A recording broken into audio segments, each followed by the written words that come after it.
दिल्ली पर, आपके घर की जो दिल्ली है ना, आपके घर का जो मेन गेट का द्वार है दिल्ली, वो दिल्ली क्या है? नरसिंह भगवान का आसन है। नरसिंह भगवान सबसे पहले जब प्रकट हुए तो उसी दिल्ली पर बैठे हिरण्यकश्यप को लेके मारने के लिए। इसलिए हमारे जो पूर्वज थे ना, वो हमें कहते थे कि दिल्ली पर कभी पैर मत रखना। दिल्ली की पूजा की जाती है, दिल्ली को बहुत पूज्य माना जाता है। क्यों? जब हम लोग छोटे छोटे थे ना, तो कभी ऐसे खेलते हुए हम लोग दिल्ली पे खड़े हो जाते थे या बैठ जाते थे। चलो शाम का समय कुछ खाना है, दिल्ली पे बैठ के खाने। तो हमारी दादी माँ डांटने लगती थी, बोले दिल्ली पर नहीं बैठते, दिल्ली पे मत बैठो, या भीतर बैठ जाओ घर के या बाहर बैठ जाओ, दिल्ली छोड़ दो, दिल्ली पे खड़े मत होना, दिल्ली पे चप्पल नहीं उतारना। तो हमारी पूज्य दादी माँ डांट लगाया करती थी। तब तो हम छोटे थे तो ये समझ में नहीं आता था कि क्यों दादी अम्मा डांटती हैं कि दिल्ली पे खड़े नहीं होना, दिल्ली पे चप्पल नहीं रखना, दिल्ली पे बैठना नहीं। फिर शास्त्र में सुना कि हाँ, दिल्ली का इतना सम्मान क्यों है। ध्यान दीजिएगा, दहलीज को नरसिंह भगवान का स्वरूप माना जाता है, दिल्ली को भगवान नरसिंह का आसन माना जाता है। इसलिए जो भी दिल्ली पर चप्पल उतारते हैं, जूते चप्पल पहन करके पार करते हैं, जूते चप्पल पहन करके दिल्ली पे चढ़ जाते हैं, दिल्ली पर बैठ जाते हैं, वहाँ की पवित्रता समाप्त हो जाती है, उस घर से देव स्थान चला जाता है, क्योंकि वो नरसिंह भगवान का आसन है। यदि आप जीवन में संपत्ति चाहते हैं, यदि आप अपने घर में लक्ष्मी की कृपा चाहते हैं, अपने घर के पीड़ा कष्ट से छुटकारा चाहते हैं, तो हर रविवार को या फिर रोहिणी नक्षत्र हो, या फिर पूर्णिमा हो, या फिर कोई ऐसा उत्सव हो जैसे जन्माष्टमी हो, रामनवमी हो, ऐसे सुंदर भगवान के जो उत्सव हों, रविवार हो, रोहिणी नक्षत्र हो, या फिर पूर्णिमा हो, तो ऐसे, या फिर एकादशी हो, ऐसे दिन में आप क्या करें, अपने दिल्ली पर गाय के गोबर से हल्का लेप बनाएं। वैसे तो आजकल तो लोग पत्थर मार्बल आदि सब लगवा देते हैं, पर कोई बात नहीं, हल्का सा गोबर लेप लो, ज़्यादा नहीं तो थोड़ा ही। गंगा जल से पवित्र करके शुद्ध करके गाय के गोबर, गौ माता के गोबर से हल्का लेप कर लो। और फिर अगर नहीं संभव है या शहरों में कहीं रहते हैं, नहीं मिल रहा गोबर, तो आप गंगा जल से ही दिल्ली को आप निर्मल कर लो। और उस दिल्ली को निर्मल करके आप छोटा सा वहाँ चौक बना लीजिए, और छोटा सा चौक बना करके अपने दिल्ली पर घी का दीपक जलाइए, अपने दिल्ली पर घी का दीपक जलाइए, दिल्ली का पूजन करिए, धूप जलाइए। और यदि आपने दिल्ली का पूजन कर लिया इन तिथियों में, तो भगवान नरसिंह के नाम से, मैया लक्ष्मी के नाम से दीप जला दिया, तो आपके घर में क्रोध की समाप्ति हो जाएगी, आपके घर में पीड़ा की समाप्ति हो जाएगी, आपके घर में दुख की समाप्ति हो जाएगी, और आपके घर में लक्ष्मी का निवास हो जाएगा। ये दिल्ली का महत्व है। और एक बात, जब आप घर से निकलते हैं ना,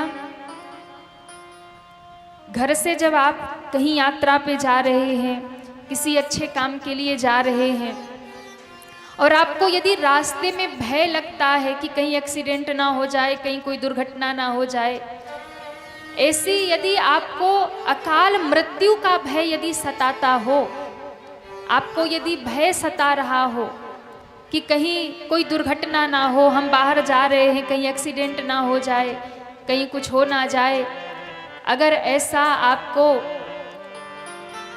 भय मन में रहता हो, यात्रा में जाते समय आपके मन में यदि ऐसा डर रहता हो तो आप जब भी अपने घर से यात्रा के लिए निकले, जब भी आप दिल्ली पार करें तो एक बार अपने दिल्ली का स्पर्श करके उस दिल्ली को प्रणाम करें, नरसिंह भगवान को प्रणाम करें। और यदि आप नरसिंह भगवान को प्रणाम करके दिल्ली को प्रणाम करके जाएंगे तो यात्रा में हर समय भगवान नरसिंह आपकी रक्षा करते रहेंगे,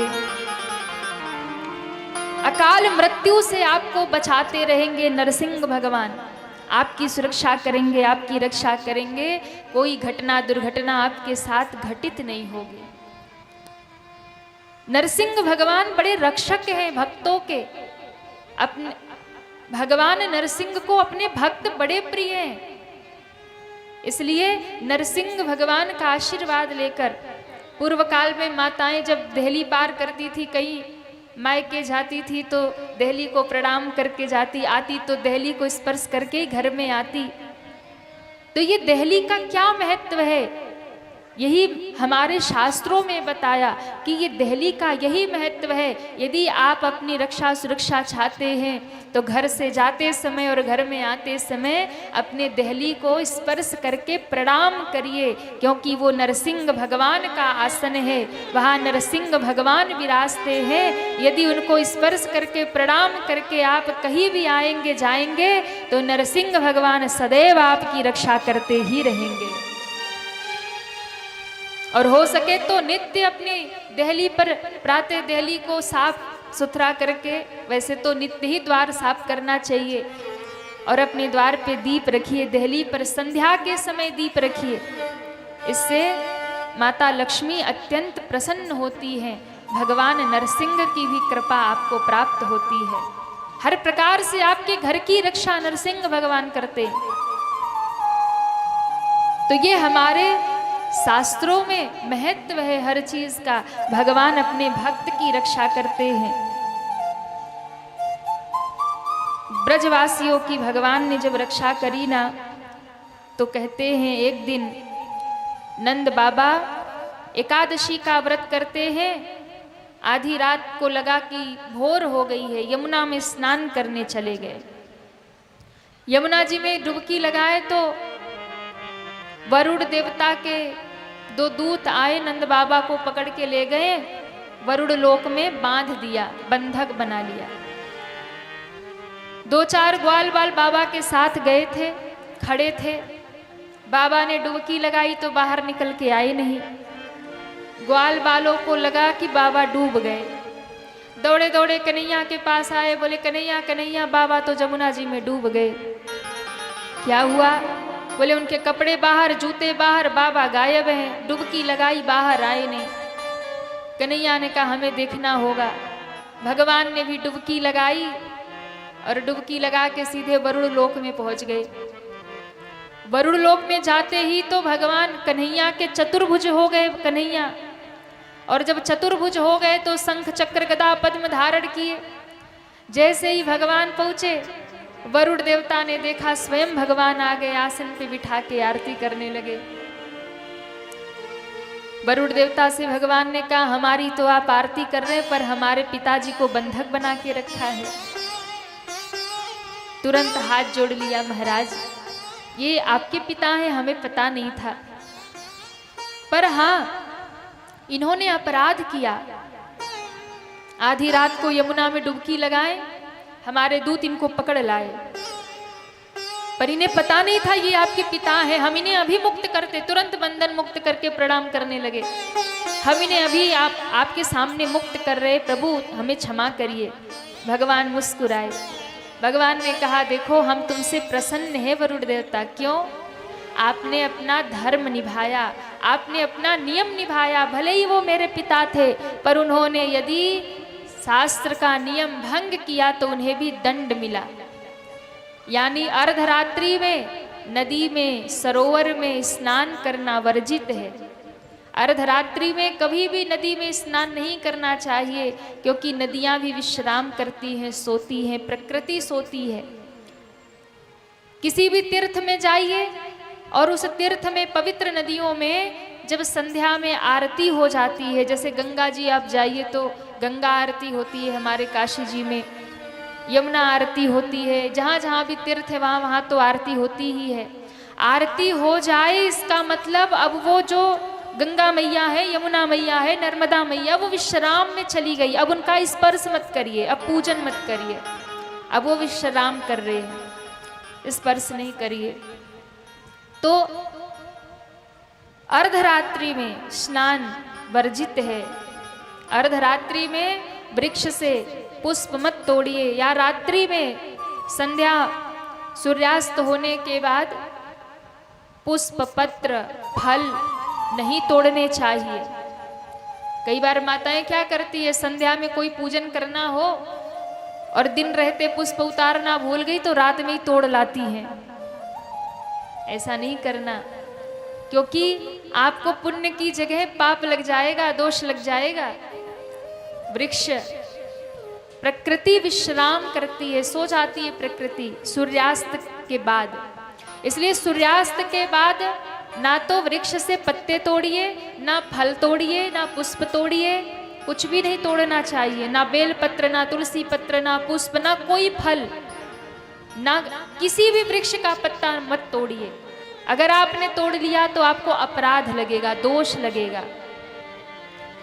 तो भगवान ने कहा कि मेरे पिता ने अगर नियम भंग किया तो उन्हें सजा मिली, इसलिए मैं प्रसन्न हूं। देखिए, जिनको लगता है कि हम पाप करके बच जाएंगे ना, वो सावधान रहे, क्योंकि यहाँ अगर भगवान के पिता नंद बाबा ने भी आधी रात को यमुना में स्नान किया तो वरुण लोक बांध लिए गए, वरुण लोक में। यानी जब सजा नंद बाबा को मिल सकती है तो हम और आप कौन हैं। इसलिए पाप करने से पहले 1000 बार सोचिएगा कि यहाँ तो भगवान अपने पिता को भी कर्म के बंधन से नहीं छुड़ा पाते, तो हम और आप कौन होते हैं। कर्म का फल जरूर मिलेगा। जैसे ही नंद बाबा को लेकर बाहर आए, ग्वाल बाल भगवान के पीछे पड़ गए। तू भगवान है ना? कन्हैया ने कहा हाँ मैं भगवान हूँ, बताओ क्या करना है। बोले यदि तू भगवान है कन्हैया तो एक बार हमें बैकुंठ का दर्शन करा दे। भगवान ने कहा अच्छा तुम्हें बैकुंठ देखना है? बोले हाँ। तो भगवान ने सबको कहा नेत्र बंद करो, डुबकी लगाओ। सबने नेत्र बंद किया, डुबकी लगाए, आंख खोली तो सब बैकुंठ में प्रकट हो गए। बैकुंठ में भगवान चतुर्भुज नारायण रूप में शेष सैया पे विराजमान है। वहां शंकर जी खड़े हैं, ब्रह्मा जी खड़े हैं, 33 करोड़ देवी देवता हाथ जोड़े भगवान की स्तुति गा रहे। कोई किसी से बात नहीं कर रहा, भगवान के सारे पार्षद 4-4 हाथ वाले घूम रहे। अब ग्वाल बाल बिचारे देख रहे, वाह भैया बैकुंठ तो बहुत बढ़िया है। नारायण भगवान को देखा, दहली के भीतर जाने लगे, द्वारपालों ने रोक दिया, बोले इसके आगे नहीं जा सकते, यही ठहर जाओ। दूर से ही भगवान का दर्शन किया। एक ने कहा भैया देखो ये बैकुंठ वाले भगवान की शक्ल अपने कन्हैया जैसी है। हाँ लग तो रहा है कि कन्हैया ही है। अब जैसे ही देखा बोले भैया एक बात बहुत बेकार है, यहाँ कोई किसी से बात नहीं करता, कोई किसी से हालचाल नहीं पूछता, बड़े नियम है बैकुंठ में। अब वृंदावन की याद आने लगी। वृंदावन की याद आई तो सब ने आंख खोला तो सब वृंदावन में आ गए। सामने कन्हैया खड़े मंद मंद मुस्कुरा रहे हैं। भगवान ने नजरें टेढ़ी करके पूछी, कहो बैकुंठ देखा है, कैसा रहा बैकुंठ? ग्वाल वालों ने कहा वारे कन्हैया बैकुंठ तो बहुत सुंदर रहा। अरे भैया तुम्हारे बड़े ठाट है बैकुंठ में, लेकिन हमें तो अपना वृंदावन ही प्यारा है, और हमें तो वृंदावन प्यारा और वृंदावन बिहारी लाल बड़े प्यारे हैं। कन्हैया हमें प्यारे हैं। क्यों? कन्हैया तो भैया बड़े चटक मटक है, हमारे साथ खावे सोवे खेले दौड़े, हर एक काम करे, गैया चरावे माखन चुरावे। अब बैकुंठ वाले भगवान बोले आंख बंद किए पड़े हैं, कोई स्तुति गाए मतलब ही नहीं, कोई बुलाए मतलब ही नहीं, आंखें नहीं खोलते। तो बैकुंठ वाले जो भगवान है ना वो बड़े दुर्लभ हैं, लेकिन वृंदावन बिहारी भगवान जो हैं वो बड़े सुलभ हैं। आप जिस भाव से मिलोगे वृंदावन बिहारी लाल उसी भाव से मिल जाएंगे।